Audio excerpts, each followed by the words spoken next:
নমস্কার বন্ধুরা, শ্বশুর বৌমা রান্নাঘর অ্যান্ড ব্লগ চ্যানেলে সকলকে স্বাগত।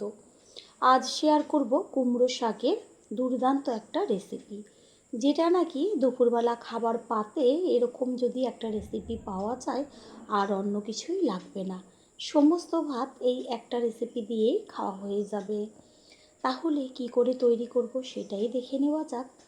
এইখানে কুমড়ো শাক নিয়েছি একদম কচি কচি, আর শাকগুলো পাতা আর ডগা সমস্ত কিছু একসাথে কেটে নিয়েছি। এবার এগুলোকে জল দিয়ে ধুয়ে নিয়ে ফিরে আসছি। কুমড়ো শাকটাকে ভালো করে 4-5 বার ধুয়ে আবারও জল দিয়ে 10 মিনিট ভিজিয়ে রেখেছি।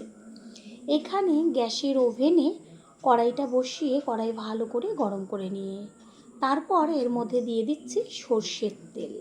আর তেলটা যখন ভালোভাবে গরম হবে তখন এর মধ্যে ফোড়ন দেব। ছোটো চামচের 1 চা চামচ পরিমাণ 5 ফোড়ন আর একটা শুকনো লঙ্কা। ফোড়নটাকে ভালো করে ভেজে নেব।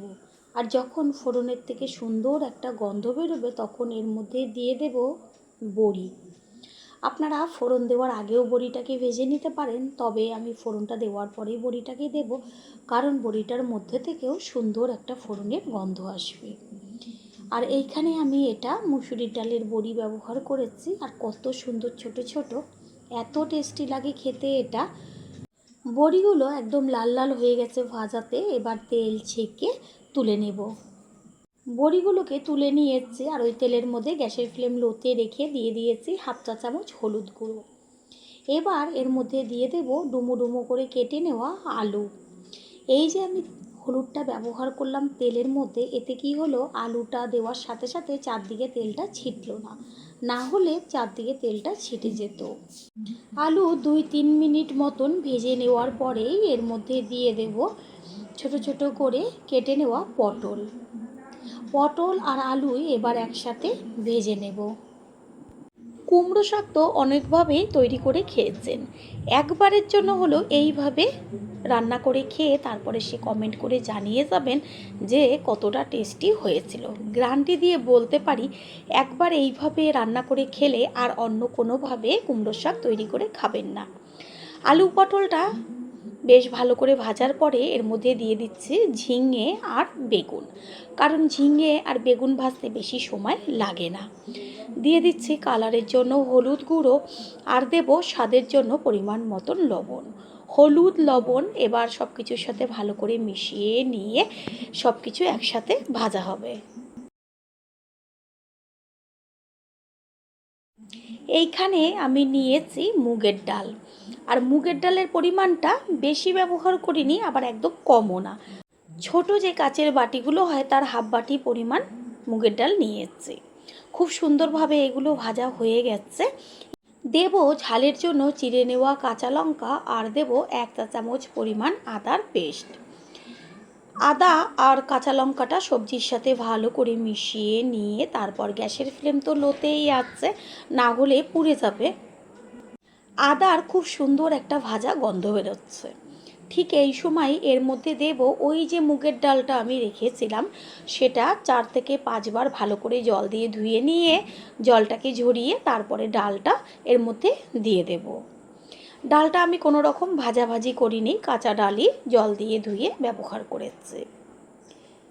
সবজির সাথে এবার মুগ ডালটাকে ভাজা হবে 2 থেকে 3 মিনিট মতন। বেশ গ্যাসের ফ্লেম লোতে রেখে ডালটাকে সবজির সাথে ভেজে নিয়ে তারপরে এর মধ্যে দিয়ে দেব কুমড়ো শাকগুলো।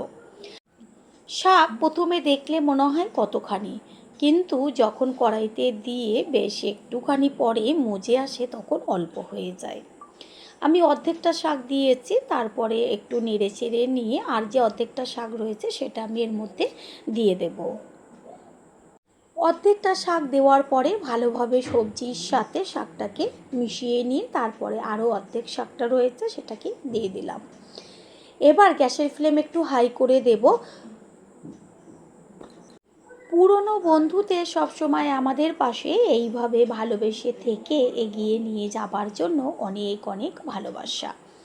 কুমড়ো শাকটা যেহেতু একদমই কচি, সেই কারণে হতে বেশি সময় লাগবে না, আর সবজিগুলো তো ভাজাতেই অর্ধেকের বেশি সিদ্ধ হয়ে গেছে। ঠিক এইভাবে গ্যাসের ফ্লেম হাই করে প্রথমে শাকটা দেওয়ার পরে সমস্ত জলটাকে টানিয়ে নিতে হবে। কতটুকু শাক হয়ে গেল দেখাই যাচ্ছে। শাকের মধ্যে থাকা সমস্ত জল টেনে গেছে। এবার এর মধ্যে দিয়ে দিচ্ছি উষ্ণ গরম জল, একদম অল্প পরিমাণ। এই যে ডালটা দেওয়া হলো, এটা কিন্তু গলে যাবে না, গোটা গোটা থাকবে, আর খেতে এত ভালো লাগবে, এর স্বাদ কখনোই ভুলতে পারবেন না। একটু ঢাকনা চাপা দিয়ে দেব। 5 মিনিট বাদে ঢাকনাটা সরিয়ে দিয়ে গ্যাসের ফ্লেম হাই করে তারপর খুন্তি দিয়ে একটু ভালো করে ওপর নিচ করে নেড়েচেড়ে দিয়ে তারপরে এর মধ্যে দিয়ে দেব ভেজে রাখা বড়ি। বড়িটা দিয়ে মিশিয়ে নেব। প্রথমবার যারা আমাদের চ্যানেল ভিজিট করছেন তাদের আন্তরিক শুভেচ্ছা ও অনেক ভালোবাসা। আমাদের রেসিপিগুলো যদি ভালো লেগে থাকে সাবস্ক্রাইব করে দেওয়ার অনুরোধ রইল ও পাশে থাকা বেল আইকনে ক্লিক করলে পরবর্তী ভিডিওগুলো সবার আগে আপনাদের কাছে পৌঁছে যাবে। সমস্ত কিছুর ব্যালেন্সটা ঠিক রাখার জন্য এর মধ্যে দিয়ে দিচ্ছি বড় চামচের হাফ চা চামচ পরিমাণ চিনি। অবশ্যই চিনিটা ব্যবহার করবেন। চিনিটাকে ভালো করে মিশিয়ে নিয়ে শাকটা একটু খুন্তি দিয়ে বেশ ভেঙে চুরে দেব। এটা বেশ একদম শুকনোও হবে না, একদম পাতলা ঝোলও হবে না, একটু গামাখা হবে, বেশ হালকা একটু ঝোল ঝোল থাকবে, ঠিক সেরকম পর্যায়ে নামাতে হবে। গরম গরম ভাত দিয়ে এর স্বাদ কিন্তু ভুলতেই পারবেন না খাবার পরে। রুটি দিয়েও ভালো লাগবে এটা খেতে।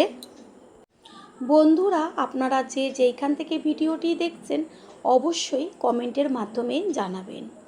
আপনাদের ধন্যবাদ জানাতে পারলে সত্যিই আমরা ভীষণ ভীষণ আনন্দিত হব।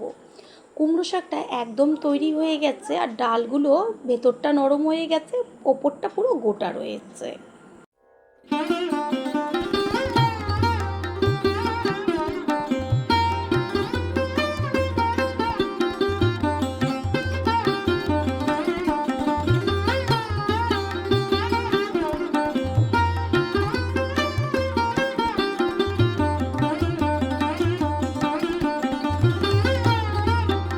কুমড়ো শাকটা একদম তৈরি হয়ে গেছে, খুন্তি দিয়ে বেশ একটু ভেঙে চুড়ে দিয়েছি, গামাখা গামাখা হয়ে গেছে। আর টেস্টটা আরও টেস্টি হবার জন্য এইখানে দিয়ে দেওয়া হলো 2 চা চামচ পরিমাণ কাঁচা সর্ষের তেল। অবশ্যই কাঁচা সর্ষের তেলটা দেবেন, যেহেতু মুগ ডাল দেওয়া রয়েছে। ভাবতে পারছেন কতটা টেস্টি হবে। গ্যাস অফ করে দিয়েছি আর তেলটাকে মিশিয়ে নিয়ে একটুখানি ঢাকনা চাপা দিয়ে দেব। 5 মিনিট বাদে ফিরে এসে দেখিয়ে দিচ্ছি, আবার একটু খুন্তি দিয়ে মিশিয়ে নিচ্ছে, তারপর একটা পাত্রে তুলে নেব। তৈরি হয়ে গেল আজকে কুমড়ো শাকের রেসিপি। আশা করি রেসিপিটি ভালো লাগলো, আর যদি ভালো লেগে থাকে একটা লাইক, কমেন্ট, পারলে একটা শেয়ার করে অবশ্যই জানাবেন। আপনাদের দেওয়া একটা লাইক ও লাইকের পাশে থাকা হাইপ আর একটা শেয়ার আমাদের কাছে অনেক অনেক গুরুত্বপূর্ণ।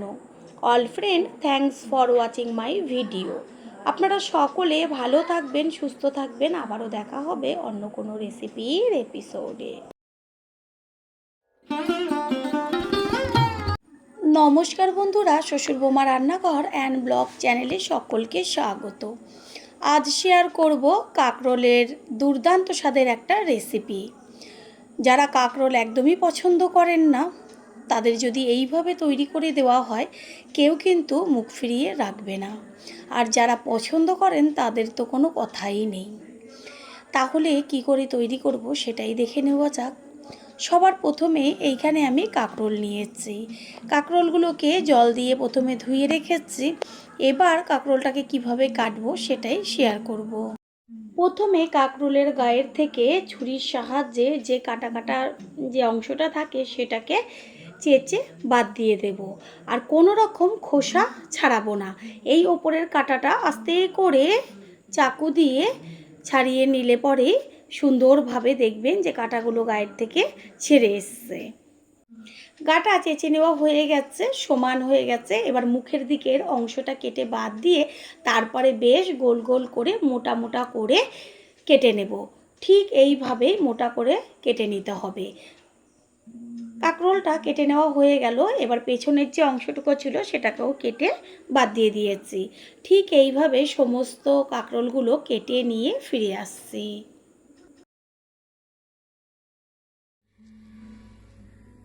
কাঁকরোলগুলো কেটে নিয়ে তারপর আবারও ভালো করে জল দিয়ে ধুয়ে জলটাকে ছেঁকে রেখেছি। এবার এর মধ্যে কিছু উপকরণ মেশাবো, যেমন দিয়ে দিচ্ছি 1 চা চামচ পরিমাণ ছোট চামচের জিরের গুঁড়ো, দেব ছোট চামচের 1 চা চামচ পরিমাণ ধনের গুঁড়ো। জিরের গুঁড়ো আর ধনের গুঁড়ো কাঁকরোলের পরিমাণ অনুযায়ী মেশাতে হবে। তারপর দিয়ে দিচ্ছি কালারের জন্য হলুদ গুঁড়ো, এখানে 1/2 চা চামচ হলুদ গুঁড়ো ব্যবহার করেছি। এবার এর মধ্যে দিয়ে দেব 1/2 চা চামচের থেকেও কম পরিমাণ লঙ্কার গুঁড়ো। তারপরে এর মধ্যে দিয়ে দেব 2 চা চামচ পরিমাণ বেসন, অবশ্যই বেসনটা দেবেন। দেব 1 চা চামচ আদার পেস্ট। এরপর কাঁকরোলের মধ্যে যে মশলাগুলো আমি ব্যবহার করেছি সেটা হাত দিয়ে ভালো করে মেখে 15 থেকে 20 মিনিট মতন রেস্টে রেখে দেব। আর আমি যেইভাবে আজকে রেসিপিটা তৈরি করব, একবারের জন্য হলেও তৈরি করে খেয়ে তারপরে সে কমেন্ট করে জানিয়ে যাবেন। 15-20 মিনিট বাদে ফিরে এসে গ্যাসের ওভেনে কড়াই বসিয়ে কড়াইটা গরম করে নিয়ে তার মধ্যে দিয়ে দিয়েছি সর্ষের তেল। একদম অল্প পরিমাণ সর্ষের তেল আমি ব্যবহার করেছি। এবার তেলটা গরম হয়ে গেছে। কাঁকরোল যে মশলা দিয়ে মাখিয়ে রেখেছিলাম, এবার একটা একটা করে একসাথে সবগুলোই গরম তেলের মধ্যে দিয়ে দেব। প্রথমে দেওয়ার সাথে সাথেই খুন্তি দিয়ে উল্টাবেন না, একটু যখন ভাজা হবে মানে বেসন আর মশলাটা কাঁকরোলের গায়ে বেশ লেগে আসবে, তারপরে খুন্তি দিয়ে আস্তে আস্তে নিচের পিঠটা উল্টে দেবেন।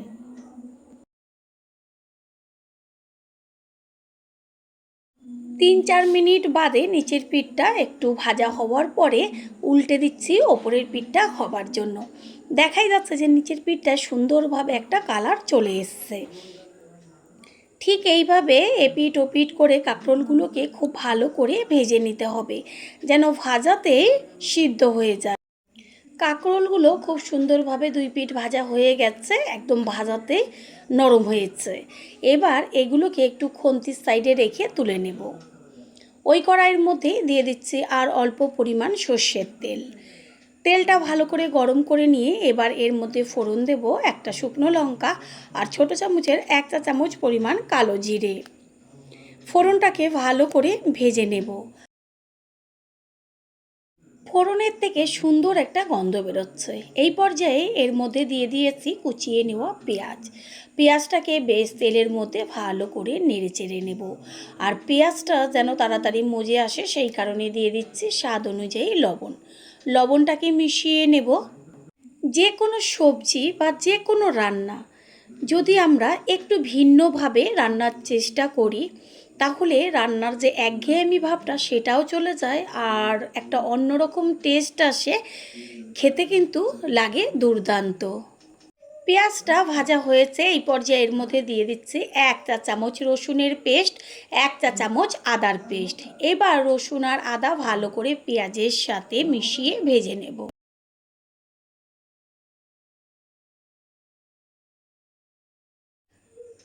আদা আর রসুনের খুব সুন্দর একটা ভাজা মিষ্টি গন্ধ আসছে।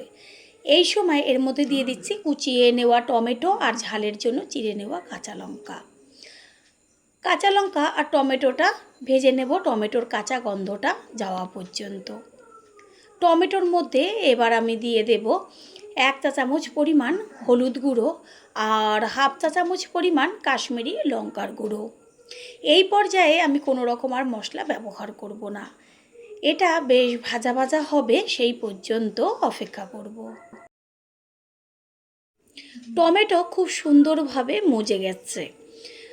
খুন্তি দিয়ে একটু টমেটোগুলোকে মেল্ট করে দিচ্ছি। কালারটা কত সুন্দর এসছে। এই পর্যায়ে আমি দিয়ে দেব 1 চা চামচ পরিমাণ জিরের গুঁড়ো আর 1 চা চামচ পরিমাণ ধনের গুঁড়ো আর স্বাদ অনুযায়ী লবণ। লবণটা আমি আগে পেঁয়াজটা ভেজে নেওয়ার সময় একদম অল্প পরিমাণ ব্যবহার করেছি, সেই বুঝে আবারও লবণটা দিয়ে দিলাম। এবার ভালো করে কষিয়ে নেব। পুরনো বন্ধুদের সবসময় আমাদের পাশে এইভাবে ভালোবেসে থেকে এগিয়ে নিয়ে যাবার জন্য অনেক অনেক ভালোবাসা। মশলাটা কষিয়ে নেওয়া হয়ে গেছে, আর কোনো রকম মশলা আমি এর মধ্যে ব্যবহার করব না। এই পর্যায়ে এর মধ্যে দিয়ে দিয়েছি ভেজে নেওয়া কাঁকরোল। এবার মশলার সাথে কাঁকরোলটাকে মিশিয়ে নিয়ে আরও 1.5 থেকে 2 মিনিট মতন কষিয়ে নেব। কষিয়ে নেওয়া হয়ে গেছে। এবার এর মধ্যে দিয়ে দেব উষ্ণ গরম জল। জলের পরিমাণটা বেশি প্রয়োজন নেই, বেশ একটু গা মাখা হবে, সেই পর্যায়ে এটা নাবাতে হবে। গ্যাসের ফ্লেম হাই করে দিয়ে জলটাকে ভালো করে ফুটিয়ে নেব। প্রথমবার যারা আমাদের চ্যানেল ভিজিট করছেন তাদের আন্তরিক শুভেচ্ছা ও অনেক ভালোবাসা। আমাদের রেসিপিগুলো যদি ভালো লেগে থাকে সাবস্ক্রাইব করে দেওয়ার অনুরোধ রইল ও পাশে থাকা বেল আইকনে ক্লিক করলে পরবর্তী ভিডিওগুলো সবার আগে আপনাদের কাছে পৌঁছে যাবে। কিছুক্ষণের জন্য একটা ঢাকনা চাপা দিয়ে দেব। হতে একদমই বেশি সময় লাগবে না, যেহেতু কাঁকরোল ভাজাতে সিদ্ধ হয়ে গেছে। একটু বাদে ফিরে এসে কড়াইয়ের ঢাকনাটাকে সরিয়ে দিয়ে তারপরে গ্যাসের ফ্লেম তো হাই করে বেশ ভালো করে একটু খুন্তি দিয়ে নেড়েচেড়ে নেব। একটা চেক করে দেখিয়ে দিচ্ছি খুন্তি দিয়ে, সব কাঁকরোলগুলো সুন্দরভাবে নরম হয়েছে। সমস্ত কিছুর ব্যালেন্সটা ঠিক রাখার জন্য দিয়ে দিয়েছি 1/2 চা চামচের থেকেও কম পরিমাণ চিনি। চিনিটাকে মিশিয়ে নেব। বন্ধুরা, আপনারা যেইখান থেকে ভিডিওটি দেখছেন অবশ্যই কমেন্টের মাধ্যমে জানাবেন। আপনাদের ধন্যবাদ জানাতে পারলে সত্যিই আমরা ভীষণ আনন্দিত হব। সবশেষে দিয়ে দেব বড় চামচের 1/2 চা চামচ পরিমাণ গরম মশলার গুঁড়ো। গরম মশলার গুঁড়োটা দিয়ে তারপরে গ্যাস অফ করে দেব। গ্যাস অফ করে দিয়ে কিছুক্ষণ রেস্টে রেখেছিলাম। তারপরে সে সম্পূর্ণ লুকটা দেখিয়ে দিলাম। কত সুন্দর লাগছে, ঠিক এরকমই হবে গা মাখা। এবার একটা প্লেটে তুলে নেব। তৈরি হয়ে গেল আজকের রেসিপি। আশা করি রেসিপিটি ভালো লাগলো। আর যদি ভালো লেগে থাকে একটা লাইক, কমেন্ট, পারলে একটা শেয়ার করে অবশ্যই জানাবেন। আপনাদের দেওয়া একটা লাইক ও লাইকের পাশে থাকা হাইপ আর একটা শেয়ার আমাদের কাছে অনেক গুরুত্বপূর্ণ। All friend, thanks for watching my video. আপনারা সকলে ভালো থাকবেন, সুস্থ থাকবেন। আবারও দেখা হবে অন্য কোনো রেসিপির এপিসোডে।